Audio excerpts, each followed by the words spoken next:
கடந்த வாரமே ஹைகோர்ட்ல எங்க சார்பா இப்ப தாக்கல் செய்யப்பட்ட மனுவில் அதுல மென்ஷன் பண்ணியிருந்தோம் என்னன்னா, எங்களுடைய தலைவரின் பிரச்சாரத்திற்காக எங்களுக்கு அனுமதி இன்னமும் எஸ்ஓபி காமன் எஸ்ஓபி டிஃபைன் பண்ணாம இருக்கு, எங்களுக்கான அனுமதி வேண்டும் சொல்லி அதன் அடிப்படையில தான் 10 நாள் அவகாசம் கொடுக்கப்பட்டிருக்குது. கண்டிப்பாக அடுத்த எஸ்ஓபி டிஃபைன் பண்ணி வந்த பிறகு கண்டிப்பா எங்களுடைய பயண திட்டங்கள் தலைவருடைய பிரச்சார திட்டங்கள் கண்டிப்பா இருக்கும். கரூர் நேரடியாக செல்லாதது குறித்து பல்வேறு விமர்சனங்கள் இருந்தது. நேற்று தலைவர் சந்திச்சிருக்காங்க. எதற்காக செல்லல இந்த மாதிரியான இல்ல நம்ம எல்லா கட்டத்திலும் நீங்க பாத்திருப்பீங்க, ஒவ்வொரு இடத்திலையும் எங்களுக்கான என்னென்ன தடைகள் என்னென்ன பிரச்சனைகள் இருக்குன்னு நீங்க எல்லாருக்கும் தெரியும். நாங்கள் முதல் நாளே கண்டிப்பாக மக்களை சந்திக்க நானும் என்னுடைய பொதுச் செயலாளர் எங்களுடைய பொதுச் செயலர் அனைவரும் அங்கே கரூருக்கு வெளியிலே காத்திருந்தோம்.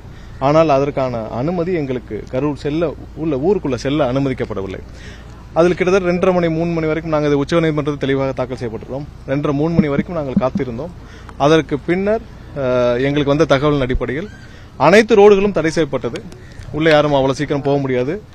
எந்த கொடி கட்டிய வண்டி, அதாவது தமிழக வெற்றிக் கழகம் கொடி கட்டிய எந்த வண்டியும் வாகனமும் காவல்துறை உள்ளே அனுமதிக்கவில்லை. அனைத்து நிர்வாகிகளும் தாக்கப்பட்டார்கள். அனைவரும் தாக்கப்பட்டு வெளியேற்றப்பட்டார்கள். அதான் ஆக்சுவலா சொல்லணும்னா அனைத்து நிர்வாகிகளையும் அங்கிருந்த நிர்வாகிகள் அனைவரும் தாக்கப்பட்டு வெளியேற்றப்பட்டார்கள்.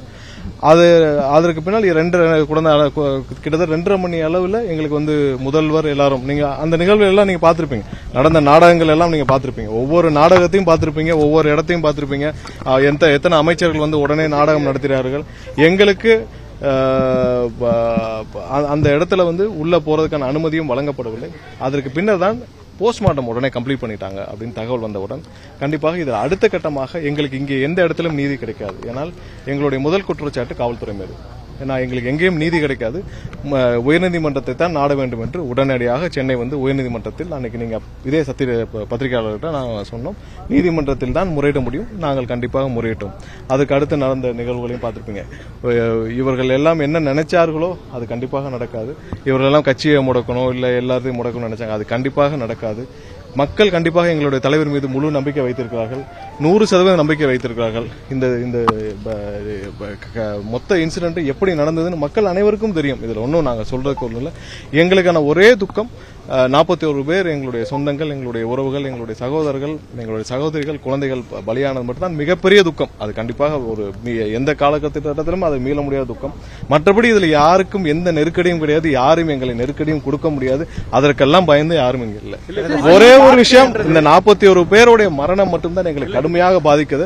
மற்றபடி இதுல எந்த விஷயத்திலும் எந்த இடத்திலும் எந்த ஒரு நொடியிலும் யாருக்கும் இந்த தொய்வும் இல்லை. நாங்கள் கண்டிப்பாக இதை விட பெரிய நெருக்கடியெல்லாம் எதிர்கொள்ள நம்ம மனதிடத்துல தான் இருக்கோம். ஆனா ஒண்ணு இந்த 41 பேருடைய உயிரிழப்பு மட்டும்தான் எங்களுக்கு.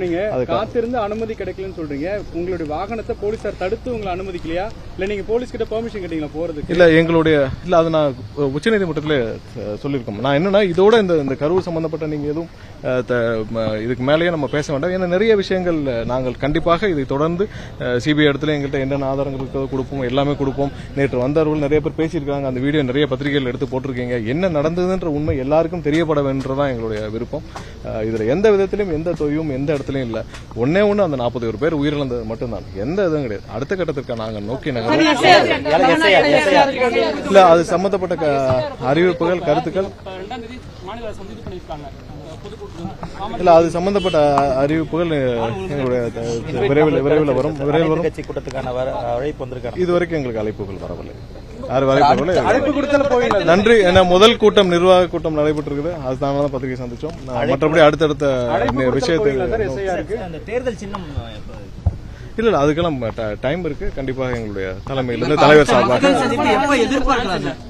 இல்ல மக்கள் சந்திப்பு சார்பாக உயர்நீதிமன்றத்தில் அந்த எஸ்ஓபி டிஃபைன் பண்ணி வந்த பிறகுதான், ஏன்னா அதுக்கப்புறம் தான் அனுமதி கொடுக்கணும், ரோட் ஷோக்கு அனுமதி கொடுக்கணும் உயர்நீதிமன்றத்தில் அந்த மென்ஷன் பண்ணிருக்காங்க. பட் மற்ற பொலிட்டிக்கல் நிகழ்வுகளுக்கு அனுமதி கொடுக்கலாம்னு சொல்லியிருக்காங்க. சோ அதுக்கு நாங்கள் கண்டிப்பா காத்திருக்கோம். அது முடிந்தவுடன் உடனடியாக தொடங்கப்படும். ஏன்னா ஒரு வழிகாட்டுதல் இல்லாமல் தான் இவர்கள் இஷ்டம் போல எல்லாருக்கும் தெரியும். ஏன்னா திரும்ப சொல்றதுக்கு என்ன இருக்கு, கரூர்ல 67 போலீஸ்க்கு மேல இருந்தாங்களான்னு எனக்கு சந்தேகம். உங்க எல்லாருக்கும் சந்தேகம். எவ்வளவு போலீஸ் இருந்தாங்கன்னு உங்களுக்கு எல்லாம் தெரியும். இன்னைக்கு அவங்களால எத்தனை பேர் எந்தெந்த இடத்துல டிப்ளாய் பண்ணாங்கன்ற லிஸ்ட் அவங்களால கொடுக்க முடியுமா? எதையுமே நீங்க எல்லாம் வந்து அவர்கள் ஒவ்வொருத்தரும், அதாவது முதல்வர் உட்பட என்னென்ன பிரஸ் மீட்ல என்னென்ன சொன்னாங்களோ எல்லாமே சாட்சியங்கள். பொதுமக்கள் முன்னாடி இருக்க சாட்சியங்கள் எல்லாத்துலயும் என்னென்ன சாட்சியங்கள் இருக்கோ அது எல்லாத்துக்கும் அவர்கள் தான் பதில் சொல்ல வேண்டியிருக்கும். ஏன் போஸ்ட்மார்ட்டம் நாங்க வந்து 1:45 ஸ்டார்ட் பண்ணோம்னு ஒரு அமைச்சர் சொல்றாரு. அப்ப 3:10 முதல்வர் வந்தப்ப போஸ்ட்மார்ட்டம் பண்ணப்பட்ட 1.5 மணி நேரம் தான் ஒரு போஸ்ட்மார்ட்டம் பண்ணிருக்காங்களா ஒருத்தருக்கு? அதுக்குள்ள அவங்க ரிப்போர்ட் முடிச்சிட்டாங்களா? இது மாதிரி பல கேள்விகள்.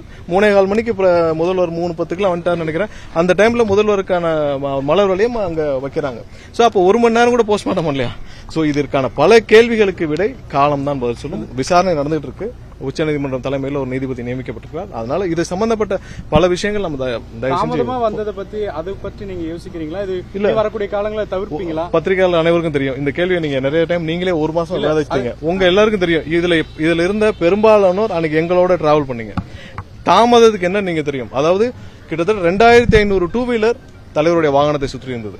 அதை தடுக்க உங்களுடைய வாகனங்களையும் சேர்த்து, ஏன்னா நீ எங்கெங்க காலதாமதம் ஆச்சுன்னு உங்களுக்கு தெரியும். 1 மணி நேரம் டிராவல் பண்ணக்கூடிய இடத்துக்கு 7 மணி நேரம் ஆகுது நாங்க எங்களுடைய வாகனங்கள் மூவ் ஆறதுக்கு. இதுல நான் தான் முன்னாடி போய் எல்லாரையும் தடுக்கிறதுக்கும் உங்க வாகனங்களை திருப்பி விடுறதுக்கும் அங்க இருந்த டூ வீலர்களும் திருப்பி விடுறதுக்கு. பொது வெளியில நாங்க கண்ட்ரோல் எடுத்து பண்ண முடியுமா? இப்ப இங்க இருக்கிற சாலை இருக்கு. இந்த சாலையில நாங்க போய் தடுப்புகள் அமைத்து நாங்க போய் இந்த வாகனத்தை இப்படி போன்னு சொல்லுமா? காவல்துறை தான் செய்ய முடியும். எதுக்கு நாங்க காவல்துறை போய் ஒரு விஷயத்துக்கு அனுமதி கேட்கிறோம், ரூட்லாம் சொல்றோம்? இது காவல்துறை தான் பண்ண முடியும். இப்ப ஒரு நிகழ்ச்சி இப்போ எங்களுடைய அரங்கிலையோ இல்ல வெளியே அரங்கிலையோ நடக்குது, அரங்கிலையோ மாநாட்டில, அது எங்களுடைய பிரமிசஸ்.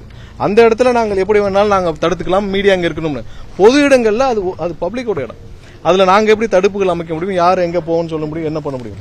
சோ அங்க எதுக்கான டிலேன்னு உங்களுக்கு எல்லாருக்கும் தெரியும். எந்த இடத்துலயும் காவல்துறையோ இல்ல அங்க இருக்கிற லோக்கல் அட்மினிஸ்ட்ரேஷனோ எதுவுமே வந்து அங்க இருக்க டிராபிக்கையும் சரி பண்ணல. அதனாலதான் டிலேன்றது எல்லாருக்கும் தெரியும். காவல்துறை அப்படிங்கிறப்ப அந்த இடத்துக்கு வந்த உடனே விஜய் அவர்கள் பாராட்டினதும் காவல்துறை தான் அப்படின்ற ஒரு இல்ல, நீங்க தலைவருடைய பாராட்டு எதற்குன்னா எங்கேயும் இல்லாதபடி அந்த இடத்திற்கு வேகமாக எங்களை கொண்டு வந்து நிறுத்தியது காவல்துறை. தலைவருடைய வாகனத்தை எங்களுக்கு அது ரொம்ப சர்ப்ரைசிங்கா இருந்துச்சு. இது எல்லாத்திற்கும் தானே. ஏன்னா அந்த இடத்துல வேகமா எங்களுடைய தலைவர் வாகனத்தை அனைத்தையும் ஒதுக்கிவிட்டு நிறைய இடத்துல ஏன் வந்து நீங்க முன்னாடி நிப்பாட்டல அப்படின்னு கேட்டாங்க. முன்னாடியே காவல்துறையே காவல்துறை தானே எங்களை கொண்டு வந்து எங்களுடைய தலைவருடைய வாகனத்தை அந்த இடத்துல நிப்பாட்டினாங்க. காவல்துறை தானே வேகமா கொண்டு வந்து அந்த இடத்துல நிப்பாட்டினது. சோ அந்த இடத்துல ஏன் நிப்பாட்டினாங்கன்னு அவங்க தான் விடை சொல்லணும். சோ அந்த நிப்பாட்டினதுக்காக எங்களுடைய தலைவர் ஏன்னா இவ்வளவு வேகமா எந்த மாவட்டத்தில் இல்லாத அளவுக்கு இந்த மாவட்டத்தில் இவ்வளவு வேகமாக காவல்துறை அனைவரும் சேர்ந்து நம்ம வாகனத்தை இங்க வந்து நிறுத்தி இருக்கிறார்களே அப்படின்னு சொல்லி தான் மேலே ஏறியவுடன் நன்றி சொன்னார். அதற்கு பின்னால் என்ன நடந்துச்சுன்னு நீங்க எல்லாம் பாத்தீங்க.